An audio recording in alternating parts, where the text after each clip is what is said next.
Hi everyone, welcome to Krish Talks. Calicut University second semester BCom BBA കാരുടെ മലയാളത്തിന്റെ MCQ ആണ് നമ്മൾ ഈ ഒരു വീഡിയോയിൽ ഡിസ്കസ് ചെയ്യാൻ പോകുന്നത്. ഈ ഒരൊറ്റ വീഡിയോയിൽ തന്നെ നമ്മൾ എല്ലാ ക്വസ്റ്റ്യൻസും കവർ ചെയ്യുന്നുണ്ട്. കാരണം 96 ക്വസ്റ്റ്യൻസേ ഉള്ളൂ. മലയാളം ആയതുകൊണ്ട് കൂടുതൽ എക്സ്പ്ലനേഷന്റെ ആവശ്യമില്ല. അപ്പൊ നമുക്ക് ഈ ഒരൊറ്റ വീഡിയോയിൽ തന്നെ കംപ്ലീറ്റ് ചെയ്യാം. അതിന് മുന്നേ ഒരു കാര്യം പറഞ്ഞോട്ടെ, നമ്മുടെ ഇനി വരാൻ പോകുന്ന മാർക്കറ്റിംഗ് എക്സാമിന്റെ ഓൾറെഡി നമ്മൾ അപ്ലോഡ് ചെയ്തിട്ടുണ്ട് കേട്ടോ വീഡിയോസ്. അപ്പൊ നിങ്ങൾ ബ്രൗൺ കളർ തമ്പനയിലുള്ള വീഡിയോസ് കാണണം. അതാണ് പുതിയ റിവൈസ് ചെയ്തിട്ടുള്ള വീഡിയോസ്. ഒരു വയലറ്റ് കളറിലുള്ളത് കാണരുത്, ബ്രൗൺ കളർ തമ്പനയിലുള്ള വീഡിയോസ് കാണുക. പിന്നെ ഫിനാൻഷ്യൽ അക്കൗണ്ടിങ്ങിന്റെ തിയറീസ് മാത്രമേ നമ്മൾ അപ്ലോഡ് ചെയ്തിട്ടുള്ളൂ. ഞാൻ പ്രോബ്ലം പേപ്പേഴ്സ് ഹാൻഡിൽ ചെയ്യാറില്ല.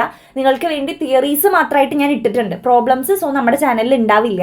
അപ്പൊ അത് പ്രോബ്ലംസ് കാണാൻ വേണ്ടിയിട്ട് ഗുഡ്വിൽ ജംഗ്ഷൻ എന്ന യൂട്യൂബ് ചാനൽ നിങ്ങൾ ഫോളോ ചെയ്താൽ മതിയായിരിക്കും. ഓക്കെ, ദെൻ ഇപ്പൊ ഈ ഒരു മലയാളത്തിന്റെ നോട്ട്സ് കാര്യങ്ങൾ, മാർക്കറ്റിംഗിന്റെ 2 മാർക്ക് ക്വസ്റ്റ്യൻസിന്റെ കാര്യങ്ങളൊക്കെയാണ്. അതൊക്കെ ഞാൻ എന്ത് ചെയ്യാം, നമ്മുടെ ടെലഗ്രാമിൽ ഓൾറെഡി ഇട്ടിട്ടുണ്ട് നിങ്ങൾക്ക് കേട്ടോ. അപ്പൊ ടെലഗ്രാം ഒന്ന് ചെക്ക് ചെയ്തോളൂ. ദെൻ ടെലഗ്രാമിലെ നോട്ട്സ് എടുക്കേണ്ടത് ഒന്ന് പറഞ്ഞു. ഇതാണ് നമ്മുടെ ക്രിഷ് ടോക്സിന്റെ ചാനൽ. അപ്പൊ ഇതുവരെയും ഇതിൽ ഇല്ലാത്ത കുട്ടികൾ ഉണ്ടെങ്കിൽ ഒന്ന് ആഡ് ആയിക്കോളൂ. ജോയിൻ ആവുമ്പോൾ നമ്മുടെ സബ്സ്ക്രൈബേഴ്സിന്റെ 58.7K സബ്സ്ക്രൈബേഴ്സ് ഉള്ള ചാനലിലേക്ക് ജോയിൻ ആവാം. മുകളിലുള്ള നമ്മുടെ പേര് ക്ലിക്ക് ചെയ്യുന്ന സമയത്ത് താഴേക്ക് ഒന്ന് സ്ക്രോൾ ചെയ്യുമ്പോൾ മീഡിയ ഫയൽസ് ലിങ്ക്സ് എന്ന് കാണാം. അപ്പൊ അതിൽ ഫയൽസ് ക്ലിക്ക് ചെയ്യുക. അപ്പൊ നമ്മുടെ ഈ ഒരു ചാനലിൽ ഞാൻ ഇട്ടിരിക്കുന്ന PDF-കളെല്ലാം നിങ്ങൾക്ക് കാണാൻ പറ്റും. അപ്പൊ അതിൽ ഏതെങ്കിലും സ്പെസിഫിക് ആയിട്ടുള്ള PDF വേണമെന്നുണ്ടെങ്കിൽ, ഇപ്പോൾ എക്സാമ്പിൾ പറയുകയാണെങ്കിൽ ഏതെങ്കിലും മലയാളമാണോ അങ്ങനെ ഏതാ വേണ്ടതെന്ന് വെച്ചാൽ മുകളിൽ സെർച്ച് ബട്ടൺ ഉണ്ട്. അപ്പോൾ ആ ഒരു സെർച്ച് ബട്ടൺ ക്ലിക്ക് ചെയ്ത് കഴിഞ്ഞാൽ ഇപ്പോൾ മലയാളം എന്ന് സെർച്ച് ചെയ്യുന്ന സമയത്ത് മലയാളത്തിന്റെ ഈ നമ്മുടെ ചാനലിലുള്ള PDF-കൾ ഇവിടെ അവൈലബിൾ ആയിരിക്കും. അപ്പോൾ നിങ്ങൾക്ക് ഈസി ആയിട്ട് അതിൽ നിന്ന് എടുക്കാൻ പറ്റും. മനസ്സിലായോ? മാർക്കറ്റിംഗിന്റെ കയ്യിൽ അങ്ങനെ നിങ്ങൾ സെർച്ച് ചെയ്ത് നോക്കിയാൽ മതി. അക്കൗണ്ടിങ്ങിന്റെ തിയറി ഞാൻ ഇട്ടിട്ടില്ല. എക്സാമിന് മുന്നേ ഞാൻ എന്തായാലും ഇട്ട് വെച്ചേക്കാം കേട്ടോ. തിയറി മാത്രമേ ഉണ്ടാവുള്ളൂ. അപ്പം നമുക്ക് എന്തായാലും ഇതിലേക്ക് കിടക്കാം, MCQ-ലേക്ക് കിടക്കാം. അപ്പൊ നമ്മുടെ ആദ്യത്തെ ചോദ്യം എന്ന് പറയുന്നത്, ഇത് എനിക്ക് ഗ്രൂപ്പിൽ നിന്ന് കിട്ടിയ ഒരു PDF ആണ്. ഓൾറെഡി മാർക്ക് ചെയ്തിട്ടുള്ള PDF ആയതുകൊണ്ട് ഇത് തന്നെ പറഞ്ഞുതരാമെന്ന് വിചാരിച്ചു ഞാൻ നിങ്ങൾക്ക്. ഇത് സെയിം സാധനം നമ്മുടെ ടെലഗ്രാമിലും ഇട്ടിട്ടുണ്ട് കേട്ടോ. അപ്പൊ എന്റെ ഭാഷ എന്ന കവിത രചിച്ചത് ആര്? വള്ളത്തോളാണ് എന്റെ ഭാഷ എന്ന് പറയുന്ന കവിത രചിക്കുന്നത്. വള്ളത്തോൾ ജനിച്ച വർഷം 1878. കേരള കലാമണ്ഡലം സ്ഥാപിച്ചത് ആര്? വള്ളത്തോൾ തന്നെയാണ് കേരള കലാമണ്ഡലവും സ്ഥാപിച്ചത്. പിന്നെ വള്ളത്തോൾ രചിച്ച മഹാകാവ്യം ചിത്രയോഗം എന്ന് പറയുന്നതാണ്. ദെൻ അടുത്തത്, വള്ളത്തോൾ മലയാളത്തിലേക്ക് വിവർത്തനം ചെയ്ത വേദം ഏതാണ്? ഋഗ്വേദം. ദെൻ വേദശാസ്ത്രങ്ങളും കാവ്യവും ഹൃദയത്തിൽ പതിയണമെങ്കിൽ ഏത് ഭാഷയിൽ പഠിക്കണമെന്നാണ് കവി പറയുന്നത്? നമ്മുടെ എന്റെ ഭാഷ എന്ന് പറയുന്ന കവിതയിൽ കവി ഇങ്ങനെ പറയുന്നുണ്ട്. അപ്പൊ നമ്മൾ ഏതൊരു ശാസ്ത്രമായാലും വേദമായാലും കാവ്യമായാലും തന്റെ ഹൃദയത്തിൽ പതിയണം എന്നുണ്ടെങ്കിൽ മാതൃഭാഷയിൽ തന്നെ നമ്മൾ അത് പഠിക്കണം എന്നാണ് കവി പറയുന്നത്. ദെൻ സംസ്കൃത ഭാഷയായ മലയാള ഭാഷയുടെ ആരായാണ് കരുതി പോരുന്നത് എന്നാണ് കവി പറയുന്നത്? നമ്മുടെ സംസ്കൃത ഭാഷയെ മലയാള ഭാഷയുടെ ഉറ്റ തോഴി എന്നാണ് വിളിക്കുന്നത്. ദെൻ സ്വന്തം ഭാഷയാകുന്ന തറവാട്ടിൽ എന്ത് വളർത്താനാണ് കവി ആവശ്യപ്പെടുന്നത്? സമ്പത്ത് വളർത്താനാണ് കവി ആവശ്യപ്പെടുന്നത്. ദെൻ മാതൃത്വത്തിന്റെ കവി എന്നറിയപ്പെടുന്നത് ആര്? ബാലാമണി അമ്മ. അടുത്ത ചാപ്റ്ററിലേക്ക് മൂവ് ചെയ്യാണ്. ബാലാമണി അമ്മ എഴുതിയിട്ടുള്ള മഴുവിന്റെ കഥ, ആ ഒരു പാഠഭാഗത്തിലാണ് മാതൃത്വത്തിന്റെ കവി എന്ന ബാലാമണി അമ്മേനെയാണ് സൂചിപ്പിക്കുന്നത്. ബാലാമണി അമ്മയുടെ മുത്തശ്ശി എന്ന കൃതിക്ക് കേന്ദ്ര സാഹിത്യ അക്കാദമി അവാർഡ് ലഭിച്ച വർഷം 1966. ബാലാമണി അമ്മ അന്തരിച്ച വർഷം 2004. മഴുവിന്റെ കഥയിൽ ആരുടെ ജീവിതകഥയാണ് ആവിഷ്കരിക്കപ്പെട്ടിട്ടുള്ളത്? പരശുരാമന്റെ. നമ്മൾ ഇംഗ്ലീഷിൽ പഠിച്ച മിത്ത് ഉണ്ടല്ലോ, പരശുരാമൻ മഴു എറിഞ്ഞ് കേരളം ഉണ്ടായി. അത് സപ്പോർട്ട് ചെയ്ത് എഴുതുന്നതാണ് നമ്മുടെ മഴുവിന്റെ കഥയിൽ. അപ്പോൾ അത് മിത്താണെന്നൊന്നും നിങ്ങൾ മലയാളത്തിൽ എഴുതി വെക്കരുത് കേട്ടോ. അപ്പൊ പരശുരാമന്റെ കാര്യമാണ് അതിൽ പറയുന്നത്. പരശുരാമന്റെ തോൾ ഞെരിച്ചുകൊണ്ട് കൂടെ ഉണ്ടായിരുന്ന ആയുധം എന്താണ്? മഴുവാണ്. നമുക്ക് എല്ലാവർക്കും അറിയാം. അടുത്തത്, വികാര നിയന്ത്രിതമായ ജീവിതത്തിന്റെ ആദ്യഘട്ടത്തിൽ പരശുരാമന് കൂട്ടുണ്ടായിരുന്നത് എന്താണ്? ആത്മനിന്ദയും പശ്ചാത്താപവും മാത്രമാണ്. അമ്മയെ കൊന്ന പാപം അല്ലെങ്കിൽ മറ്റുള്ളവരെ ഉപദ്രവിച്ചതിന്റെ പാപങ്ങൾ കാര്യങ്ങളാണ് മനസ്സിലുണ്ടായിരുന്നത്. ജീവിതത്തിന്റെ പരാക്രമ സന്ധികളിൽ ധർമ്മം എന്ന് കരുതി ചെയ്തു കൂട്ടിയതെല്ലാം എന്തായിരുന്നു എന്നാണ് പരശുരാമൻ മനസ്സിലാക്കിയത്? ധർമ്മം എന്ന് കരുതി ചെയ്തതൊക്കെ അവസാനം മനസ്സിലാക്കുന്നുണ്ട് അതൊക്കെ അധർമ്മമായിരുന്നു. ദെൻ തിന്മയെ തകർക്കാനുള്ള വെൺമഴു, ആ മഴുവിന്റെ ഫുൾ ഫോം വെൺമഴു എന്നാണ്. വെൺമഴു പരശുരാമന് നൽകിയത് ആര്? സദാശിവൻ. ശിവനാണ് വെൺമഴു നമ്മുടെ പരശുരാമന് നൽകുന്നത്. ദെൻ പരശുരാമൻ ചെയ്ത ഏറ്റവും വലിയ തെറ്റെന്തായിരുന്നു? മാതൃഹത്യ. തന്റെ മാതാവിനെ കഴുത്തറുത്ത് ആ ഒരു വെൺമഴു കൊണ്ട് കൊന്നു എന്നുള്ളതാണ് പരശുരാമൻ ചെയ്ത ഏറ്റവും വലിയൊരു തെറ്റായിട്ട് പറയുന്നത്. പരശുരാമന്റെ പിതാവിന്റെ പേര് ജമദഗ്നി മഹർഷി. ദെൻ പരശുരാമനെ ഹിംസാ പാഠം പഠിപ്പിച്ചത് ആരാണ്? തെറ്റിതാണ് ശരിതാണെന്നൊക്കെ പഠിപ്പിക്കുന്നത് ജമദഗ്നി മഹർഷിയാണ്, അച്ഛനായിട്ടുള്ള ജമദഗ്നിയാണ്. ദെൻ 1986 വയലാർ അവാർഡ് ലഭിച്ച NN കക്കാടിന്റെ കൃതി ഏതാണ്? സഫലമീ യാത്ര. NN കക്കാട് അന്തരിച്ച വർഷം 1987. NN കക്കാടിന്റെ കവിതകളിൽ ഏത് തരം സംഘർഷമാണ് തെളിഞ്ഞു കാണുന്നത്? ഗ്രാമം നഗരം തമ്മിലുള്ള കാര്യങ്ങളൊക്കെയാണ്, സംഘർഷങ്ങളാണ് നമുക്ക് കാണാനായിട്ട് സാധിക്കുന്നത്. ദെൻ സഫലമീ യാത്രയിൽ NN കക്കാട് ജീവിതത്തെ വിലയിരുത്തുന്നത് ആരോടാണ്? ജീവിതത്തെ കുറിച്ചൊക്കെ പറഞ്ഞു കൊടുക്കുന്നത്, നീ എൻ്റെ അടുത്തേക്ക് ചേർന്ന് നിൽക്കൂ, നമുക്ക് ഒരുമിച്ച് ഈ ജനലഴി പിടിച്ച് തിരുവാതിര വരവേൽക്കാം എന്നൊക്കെ പറയുന്നുണ്ട് അല്ലെ. അപ്പൊ അത് ഭാര്യയോടാണ് പറയുന്നത്. ദെൻ വേദന കൊണ്ട് വിഷമിക്കുന്ന ആ രാത്രിയിലും കവി ഭാര്യയോട് എന്ത് കാണാനാണ് ആഗ്രഹം പ്രകടിപ്പിക്കുന്നത്? ആതിര താരത്തെ. ഒരു പൂത്തിരുവാതിരയുടെ അന്നാണ്, ധനുമാസത്തിലെ തിരുവാതിരയുടെ അന്നാണ് കവി ഭാര്യയോടൊപ്പം നിന്ന് ജനലഴി പിടിച്ച് സംസാരിക്കുന്നത്. അപ്പൊ ആ ഒരു ആതിര താരത്തെ കാണണം എന്നുള്ള ആഗ്രഹമാണ് കവി പറയുന്നത്. എന്ത് കേൾക്കുന്നുണ്ടോ എന്നാണ് സഫലമീ യാത്രയിൽ കവി സഖിയോട് ചോദിക്കുന്നത്. ഊഞ്ഞാൽ പാട്ട് കേൾക്കുന്നുണ്ടോ എന്നാണ് ചോദിക്കുന്നത്. ദെൻ വിരുന്നുമേശയിലേക്ക് നിലവിളികളോടെ എന്ന പ്രശസ്ത കഥ രചിച്ചിരിക്കുന്നത് ആരാണ്? TV കൊച്ചുബാവയാണ്. കേരള സാഹിത്യ അക്കാദമി അവാർഡ് ലഭിച്ച TV കൊച്ചുബാവയുടെ നോവൽ വൃദ്ധ സദനം എന്നുള്ള നോവലാണ്. TV കൊച്ചുബാവ ജനിച്ച വർഷം 1955. ദെൻ ബംഗ്ലാവ് എന്ന കഥയിലെ ബംഗ്ലാവ് പഴയ കാലത്ത് സ്വന്തമാക്കിയത് ആരാണ്? ഇപ്പോൾ അതിന്റെ ഓണർ ആയിട്ടുള്ള ഗീവറീദിന്റെ അപ്പന്റെ ഒരു ബംഗ്ലാവാണ് ആ ഒരു കഥയിൽ പറയുന്നത്. പഴയ കാലത്ത് ഗീവറീദിന്റെ അപ്പന്റെ ഒരു ബംഗ്ലാവായിരുന്നു അത്. വിജയ് കുമാരി ബംഗ്ലാവിൽ എത്തിയത് തന്റെ ഭർത്താവായ സോമരാജുവിനെ ഡാഷ് ആണ്. സോമരാജുവിനെ കാണാനാണോ എന്താന്ന് ചോദിക്കുന്നത്. അപ്പൊ സോമരാജുവിനെ ഭയന്നിട്ടാണ്, വിജയകുമാരിക്ക് വരാൻ ഇഷ്ടമുണ്ടായില്ല, പക്ഷെ സോമരാജുവിനെ ഭയന്നിട്ടാണ് വിജയകുമാരി ബംഗ്ലാവിലേക്ക് എത്തുന്നത്. ബംഗ്ലാവ് എന്ന കഥയിലെ സിസ്റ്റർ സാവിത്രി ആരെയാണ് നിരന്തരം ഫോണിൽ വിളിച്ചുകൊണ്ടിരുന്നത്? ഡോക്ടർ കോശിയാണ്. ആ രോഗിയുടെ കാര്യം പറയാൻ ഡോക്ടർ കോശിയെയാണ് സാവിത്രി നേഴ്സ് വിളിച്ചുകൊണ്ടേയിരുന്നിരുന്നത്. ഡോക്ടർ കോശി ആംബുലൻസിനെ കടത്തിവിടാതിരുന്നത് എന്തുകൊണ്ട്? അദ്ദേഹം മരണങ്ങളുടെ തമാശയിൽ ഹരം കൊണ്ടിരുന്ന ഒരു ഡോക്ടറാണ്. മരണങ്ങൾ കാണുമ്പോൾ ആൾക്ക് ഹരമാണ്. അപ്പൊ അങ്ങനെ ചെയ്യുന്ന ഒരു ഡോക്ടർ ആയതുകൊണ്ടാണ് ഡോക്ടർ കോശി ആംബുലൻസിനെ കടത്തിവിടാതിരുന്നത്. പക്ഷെ ആക്ച്വലി ആ ഒരു ആംബുലൻസിൽ ആരാണ്? സ്വന്തം മകളാണ് എന്നുള്ള ഒരു കാര്യം ആ ഡോക്ടർക്ക് അറിയില്ലായിരുന്നു. ദെൻ അടുത്ത ചോദ്യം, 1970 കേരള സാഹിത്യ അക്കാദമി അവാർഡ് നേടിയ VKNന്റെ നോവൽ ഏത്? ആരോഹണം എന്നുള്ള നോവലാണ്. ദെൻ അടുത്തത്, താഴെ കൊടുക്കുന്നതിൽ നിന്ന് VKNന്റെ ചെറുകഥ തിരഞ്ഞെടുക്കുക. അപ്പൊ VKNന്റെ നമുക്ക് പഠിക്കാനുള്ളത് ദുഷ്യന്തൻ മാഷ് എന്നുള്ള പാഠഭാഗമാണ്, അതാണ് ചെറുകഥ. ശാകുന്തളം കഥ ഹാസ്യാത്മകമായി സാധാരണ ജീവിതങ്ങളുമായി ഇണക്കി ചേർത്ത് അവതരിപ്പിച്ച കഥാകാരൻ ആര്? നമുക്ക് പഠിക്കാനുള്ള ദുഷ്യന്തൻ മാഷ് എഴുതിയ VKN. രാജാവായ വിവരം നാട്ടുകാരെ അറിയിക്കാൻ ദുഷ്യന്തൻ മാഷ് എന്താണ് ചെയ്തത്? ഗസറ്റ് വിജ്ഞാപനം ചെയ്തു എന്നാണ് പറയുന്നത്. ഗോതമ്പ് തീനികളായ പ്രജകളോട് എന്ത് തിന്നണമെന്നാണ് ദുഷ്യന്തൻ കൽപ്പിച്ചത്?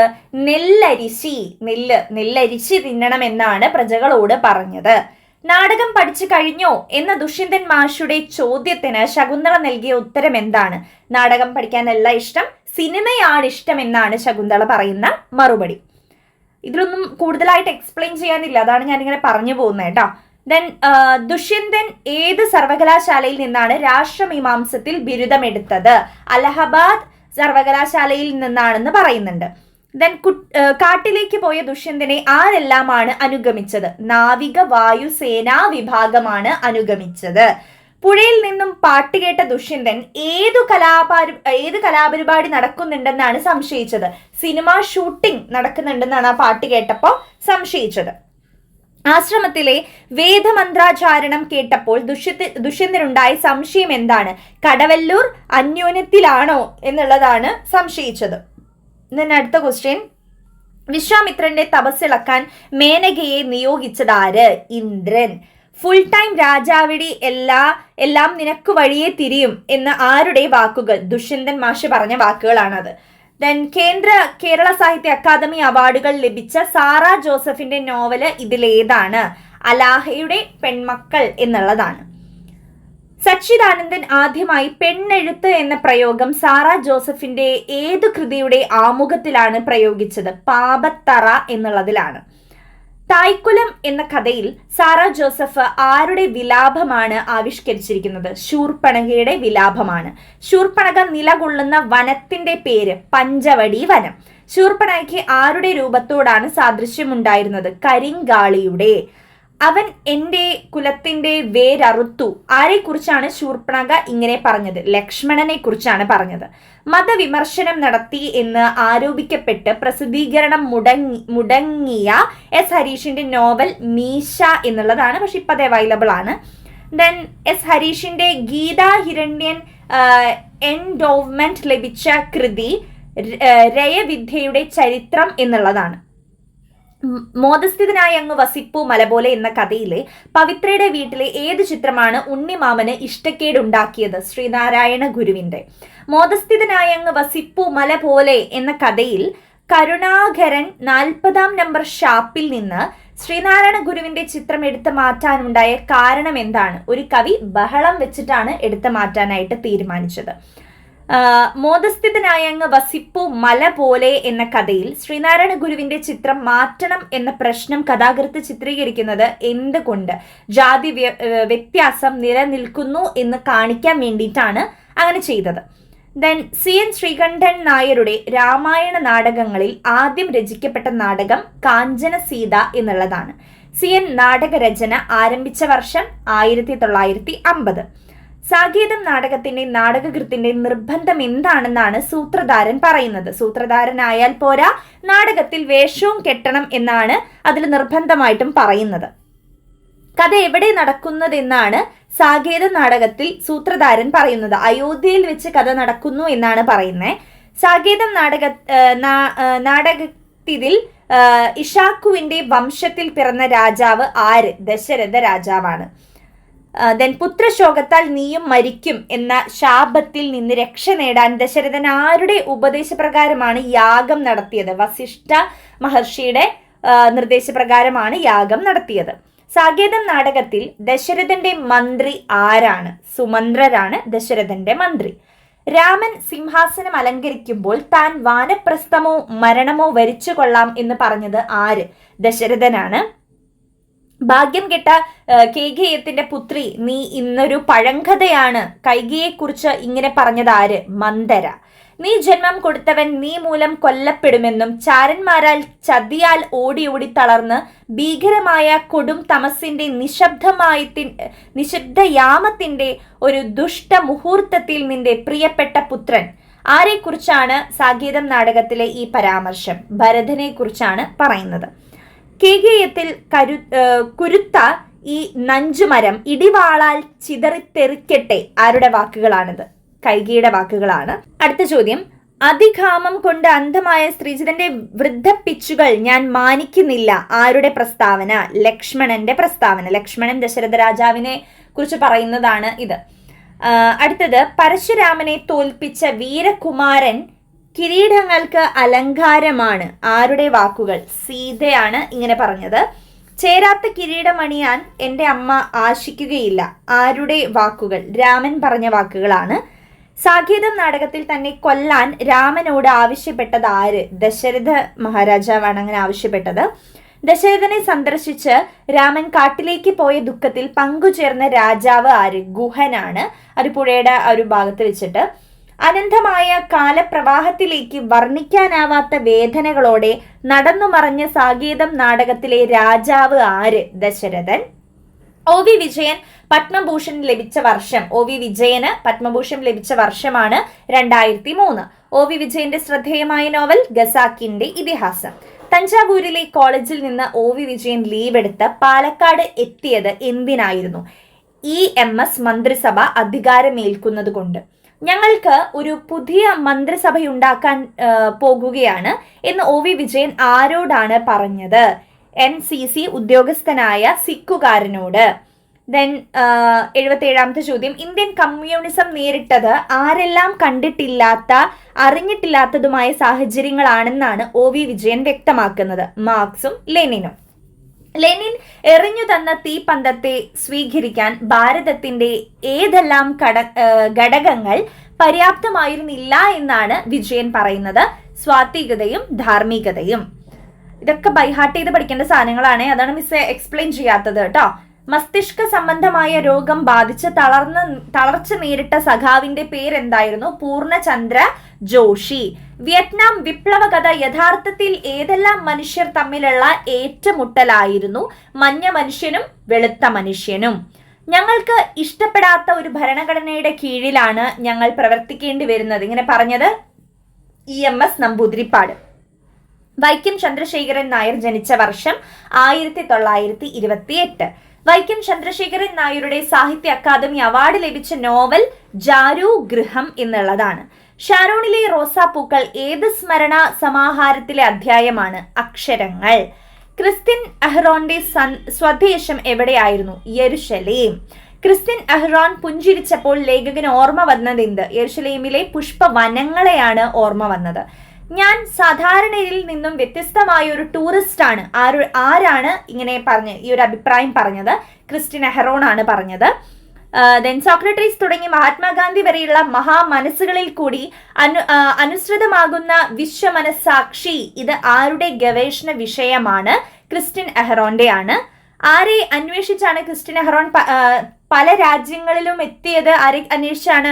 സലീൽ മുഖർജിയെ, താൻ പ്രണയിക്കുന്ന സലീൽ മുഖർജിയെ അന്വേഷിച്ചാണ് എത്തുന്നത്. ജൂഹുവിലെ കടപ്പുറത്തെ മുക്കുവർ ചേർന്ന് കടലിൽ ചാടിയ ഒരു യുവതിയെ വലിച്ചു കയറ്റി, അവൾ മരിച്ചു കഴിഞ്ഞിരുന്നു. ഇത് ആരെക്കുറിച്ച് പറയുന്നതാ? ക്രിസ്ത്യൻ അഹ്റോണിനെ കുറിച്ച് പറയുന്നതാണ്. സലീൽ മുഖർജിയുടെ ജോലി എന്തായിരുന്നു? അദ്ദേഹം ഒരു ചിത്രകാരനായിരുന്നു. മാധവിക്കുട്ടിയുടെ ജന്മസ്ഥലം പുന്നയൂർക്കുളം. മാധവിക്കുട്ടിക്ക് കളക്റ്റഡ് പോയിംസിന്റെ 1ാം വാല്യൂം ആശാൻ വേൾഡ് പ്രൈസ് നേടിക്കൊടുത്ത വർഷം 1985. 15ഓളം വിദേശ ഭാഷകളിലേക്ക് വിവർത്തനം ചെയ്ത മാധവിക്കുട്ടിയുടെ കൃതി എന്റെ കഥ. പാവക്കുട്ടി എന്ന അധ്യായം ഏത് കൃതിയിൽ നിന്ന് എടുത്തതാണ്? വർഷങ്ങൾക്ക് മുൻപ്. മാധവിക്കുട്ടിയുടെ പാവക്കുട്ടിയുടെ പേരെന്തായിരുന്നു? മമ്മ. നാലപ്പാട്ട് വീട്ടിൽ എത്തിച്ചേർന്ന പെൺകുട്ടിയുടെ പേരെന്തായിരുന്നു? പ്രേമ. കമല നല്ല കുട്ടിയല്ലേ? നല്ല കുട്ടികൾ ഇങ്ങനെ സ്വാർത്ഥം കാണിക്കോ? ഇങ്ങനെ ചോദിച്ചത് ആര്? നമ്മുടെ അമ്മമ്മയാണ് ചോദിച്ചത് കേട്ടോ. അമ്മമ്മയാണ് ചോദിക്കുന്നത്. അടുത്തത്, അമ്മയ്ക്ക് എന്നോട് സ്നേഹം തോന്നുന്നുണ്ടോ എന്ന് അമ്മമ്മയ്ക്ക് എന്നോട് സ്നേഹം തോന്നുന്നുണ്ടോ എന്ന് വേറെ ഒരു വീട്ടിലേക്ക് കൊടുത്താൽ അമ്മമ്മ വ്യസനിക്കില്ലേ? ഇത് ആരുടെ വാക്കുകളാണ്? കമലയുടെ വാക്കുകളാണ്. ഓക്കെ, ഇതിൽ 100 ക്വസ്റ്റ്യൻസ് ഉണ്ടായിരുന്നു കേട്ടോ. മാധവിക്കുട്ടി ഏത് പേരിലാണ് ഇംഗ്ലീഷിൽ സാഹിത്യം എഴുതിയിരുന്നത്? കമലാദാസ് എന്നുള്ള പേരിലായിരുന്നു. ഇത്രയാണ് ഇതിലെ ആൻസേഴ്സ് ആയിട്ട് വരുന്നത്. ഇതില് ഒന്നും അധികം ഇംഗ്ലീഷ് പോലെ അർത്ഥം പറഞ്ഞു തരേണ്ട ആവശ്യമൊന്നും ഇല്ലല്ലോ, നമുക്ക് എക്സ്പ്ലെയിൻ ചെയ്യാനുള്ള കാര്യങ്ങളൊന്നും ഇതിലില്ല. അപ്പൊ ഞാനിത് ഇങ്ങനെ പറയുമ്പം നിങ്ങൾക്ക് അറ്റ്ലീസ്റ്റ് ഫോണിൽ നോക്കാതെ എന്ത് ചെയ്യാം, ചെവിട്ടിൽ ഇയർഫോൺ വെച്ചിട്ടായാലും കേട്ട് പഠിക്കാമല്ലോ. അതാണ് ഞാൻ പിന്നെ പറഞ്ഞിട്ടായാലും വോയിസ് ഇട്ടത്. സോ നന്നായിട്ട് പഠിക്കാം. നമ്മുടെ വീഡിയോസ് നിർബന്ധമായിട്ട് കാണണം. വളരെ ഡീപ്പായിട്ടാണ് ക്വസ്റ്റ്യൻസ് വരിക. ഇംഗ്ലീഷ് വന്ന പോലെ എളുപ്പമായിരിക്കില്ല കേട്ടോ, അതൊന്നും ശ്രദ്ധിച്ചോളൂ. എല്ലാവരും നന്നായിട്ട് പഠിക്കുക. ഇംഗ്ലീഷുകളുടെ റിവ്യൂ ഒന്ന് ഇടണേ. So all the very best. Thank U.